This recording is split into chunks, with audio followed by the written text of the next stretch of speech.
Good morning, guys. It's time to go to the market. It's marketing day today. It's marketing day today, and today is Monday. Ay, naglilinis sila, uncle. Naglilinis sila ng kalsada, guys. Mga sasakyan is nakapila-pila sila. Ngayon ay Lunes. It's Monday. And I really need to go to the market. Wow, ang ganda naman. Ganda. Ganda ng mga kandito. Ang ganda ng kanyang bulaklak, punong-puno. Guys, dito sa may building namin to. Tanim ni Uncle, ang gaganda, bagong dilig. Diniligan niya. Ang ganda, diba? Ayan, panoorin muna natin ang mga magagandang bulaklak. Tsaka dito, mas maganda pa sa kabila. Ayan. Ayan, guys. Ang kanyang red. Parang heart shape siya. Andito naman sa kabila is all red. All red. Kaganda, oh. Full of flowers talagang ganda. Beautiful flowers. I love red. Red and pink. Red and pink is awesome. Kaganda talaga. Ngayon ako ay maglalakad papunta sa market para marami akong makita ano dyan. Kung ano-ano lang yung nakikita ko dyan sa labas, ay sa kalsada, di ba? Guys. So, it's going to the market. Let's go. I'm going to the market. Wala akong payong. Pero tignan nyo, umaaraw siya. Nakaka-sunburn, buti naka-sweatshirt naman ako. Okay lang. So, ito, meron pa dito. Yan. Mga flowers. Flowers.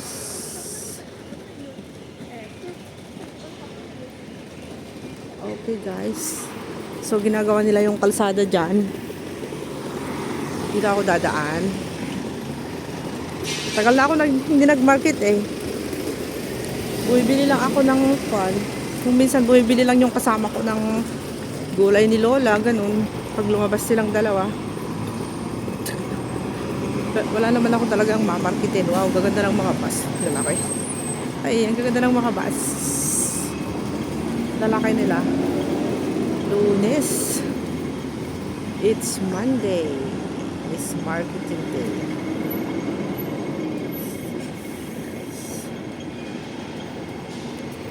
Ang bus doon. Okay.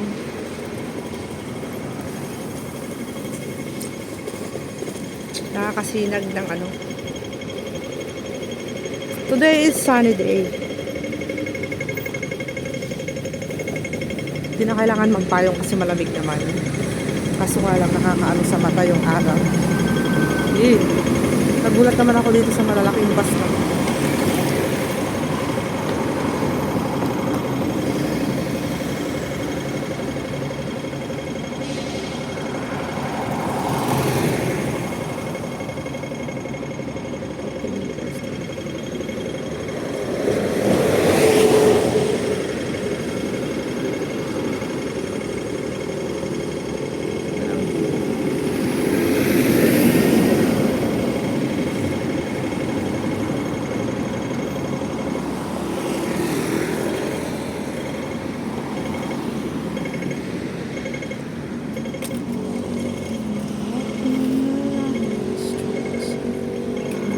Mga baso, di ba?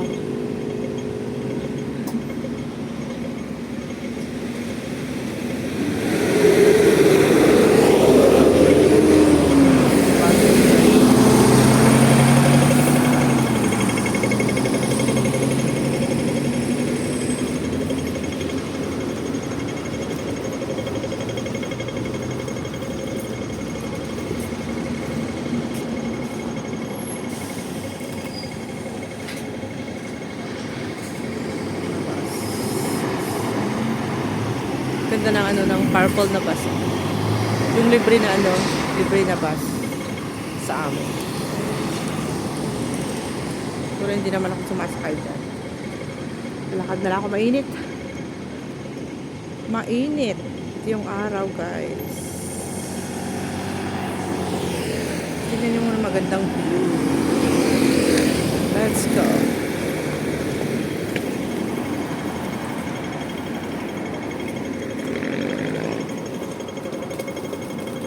Tumatakbo na sa ante, ando na sa may ano, sa kalsada na ano. Baka mamaya masagasaan na sa gilid.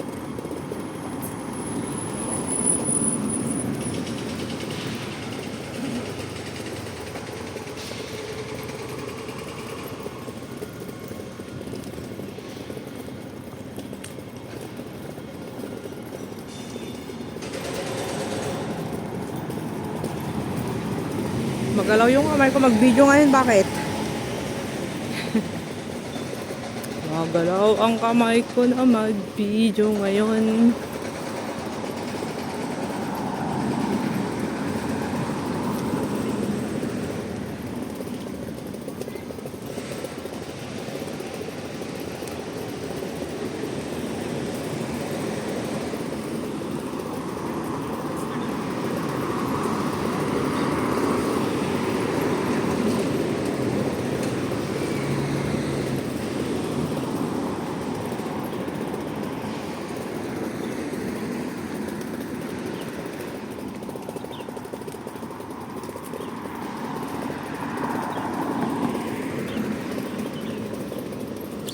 May exercise.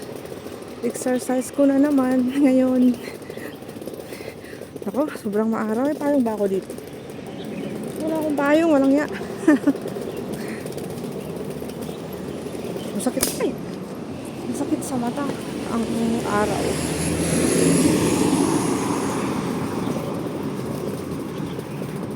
Ay, masakit sa mata yung araw. Wala akong payong. Wala pala dito sa ano, trolley ko yung payong ko, guys. Hindi ko nadala ang aking umbrella. It's hot. It's sunny day but it's windy. Okay lang sana kaso nga lang yung araw nakaano dito sa mata. Kalagitnaan ng tanghali, 11:30. Mag-alas 12 na ba?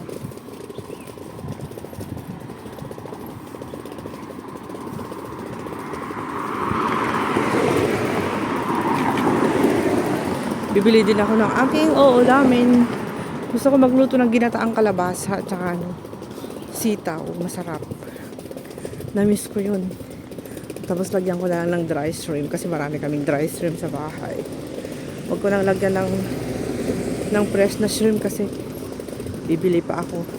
Eh, napakadaming dry shrimp sa bahay. Pwede rin yun. Masarap yun. Yun na lang ang gagamitin ko. Diba guys? So, kailangan kong tumawid din eh. Tawid tayo. Kasi mag-shortcut ako sa market. Hindi ako pupunta sa supermarket kaya mag-shortcut na lang ako dito sa kabila. Mas malapit. Wow, tingnan niyo ba yung araw oh. Nakakasambar ng mukha. Buti na lang hindi ako nag-astringent. Kasi kung nag-astringent ako nga. Mamumula ang tayong mga mata natin ay mga mukha natin pag tayo ay nag-astringent. Kasi yung astringent, hate niya yung sun. So, pero magandang mag-astringent pag winter kasi malamig. Pero pag summer, papawisan lang todo yung mukha mo. Tapos parang naluto na ano, parang naprito na ano ba tawag doon? Parang naprito na galunggong, parang naprito na shrimp pulang-pula. Tapos ang itsura parang punong-puno ng mantika. Pag nasubrahan na ganun yung mukha nyo, guys, kayo ay nag-astringent at nasubrahan nyo ng astringent ang inyong mukha. Tapos lagi kayo sa sun. Pagdating ng araw, mag-gray yung inyong mukha, hindi niya matatanggal. Kasi pag nasaktan yung young skin, yung baby skin niya sa loob, sensitive yun kasi. Kahit na anong gawin mong astringent pagdating ng araw, wala nang effect sa mukha nyo. So kailangan hindi nyo susobrahan yung paggamit ng astringent more than 3 months. Ganon. Pagkatapos ng treatment, 2 to 3 months lang yon, and then itigil nyo na, ganon. Hindi yung tuloy-tuloy na astringent ng ilang taon, 2 taon, 3 taon, puro astringent ang ginagamit nyo. Pag tumanda kayo, yung mukha nyo kukulubot. Tapos ang kulay is gray, na may mga pekas-pekas. Mahirap nang tanggalin. Mahirapan na kayo tanggalin yung marka. Maglight man yun, may marka pa rin. Yun yung outcome ng astringent pag nasubrahan nyo. So kailangan guys, 2 to 3 months lang, parang gawin nyo ng cleansing, pang cleansing nyo lang sa mukha nyo. Parang kung tutuusin sa damit, lalagyan nyo na ng bleach para malinisan yung mga mancha, ganun lang. Tapos ititigil nyo din. Hindi yung permanente na nag-astringent kayo dire-diretso ng ilang taon. Hindi yun advice ko. Kasi ako nagtrabaho doon sa syempre ako nagtrabaho sa under Unilab, yung sa Eskinol, tapos yung as astringent is Plus Corporation, and then doon sa RDL. Nagtrabaho ko doon guys. Kaya lagi kami nagmi-meeting. Pag pinagmi-meetingan namin yung mga product namin, ganun, wag i-overuse ang paggamit ng astringent sa mukha, kasi yung astringent delikado pag matagal nagagamitin. Yung mga maintenance na sinasabi nila, wag na yun number 1, number 3, number 4, yung mga ganun. Pag once na nag-fill up yung mukha nyo ng 2 months, basta 2 to 3 months lang ang paggamit ng astringent, and then ititigil nyo na siya. Gamit na kayo ng normal na whitening cream, tsaka yung mga whitening soap, panghilamos, ganun lang. Hindi yung dire-diretso talaga na astringent, kasi may may effect yon pag hindi nyo tinigil pag dire-diretso. Okay, so nandito na ako sa Lukpo Market. Dito tayo sa Lukpo Market guys. So, yung mga bibilhin ko is bibili tayo ng pang-lycee. Nagtitinda na sila ng mga red packet.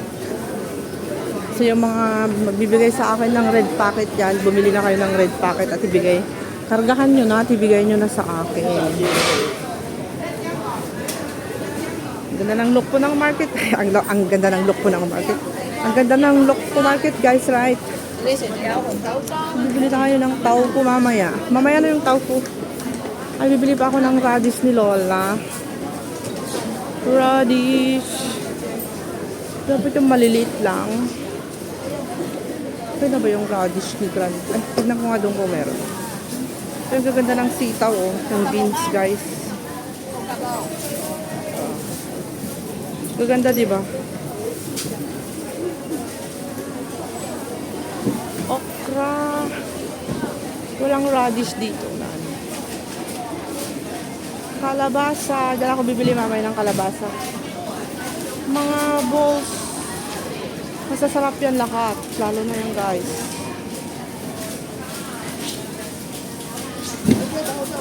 Kaya yun, fish skin na to. Crispy siya. Parang sarap. Masarap yan. Masarap yan lahat kung gusto nyo. Pero pag hindi kayo kumakain yan, syempre hindi siya masarap. Bye-bye. Tignan ko nga kung maganda yung okra. Hindi siya bago. Hindi bago yung kanilang okra, guys. Siyempre, ito yung pinakayami na vegetable. Gusto ko yan. Choy sam, beans.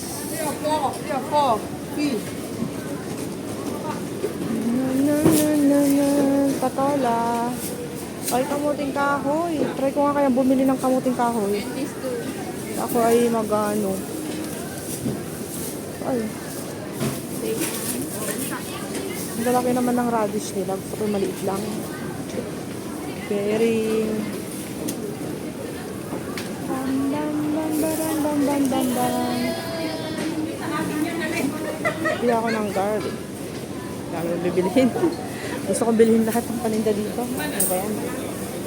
Siyempre, dito tayo guys. Tayo ay mag-video ng mga manok. Ang mga duck. Duck na malalanso. Ayan. Guys. Meron din silang tuwalya-tuwalya doon, no? Ayoko lahat na makayan ko.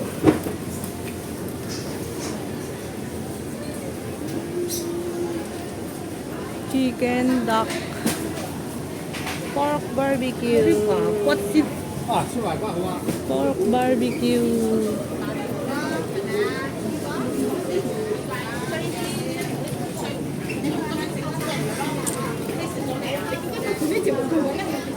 Lakad-lakad muna tayo dito sa market. Dito ako bumili ng black garlic nung kahapon. Diyan. Masarap yung black garlic guys. Ito naman yung mga lutong ulam. Mga lutong ulam. Dami. Diba?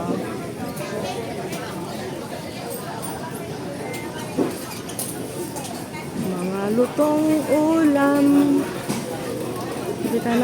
Bibili ako ng itlog mamaya. Itlog na bilog. Ibutin muna natin ang market dito sa Lokpo guys. Market. Ito yung mga fish ball, different kind of fish balls. Ang mga vegetarian guys. Ang blood.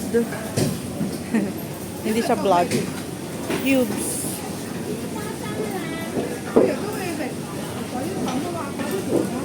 Malaki diba?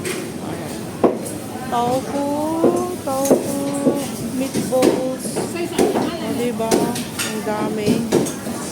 Okay guys, thank you for watching. Bye. Ito yung gusto ko to.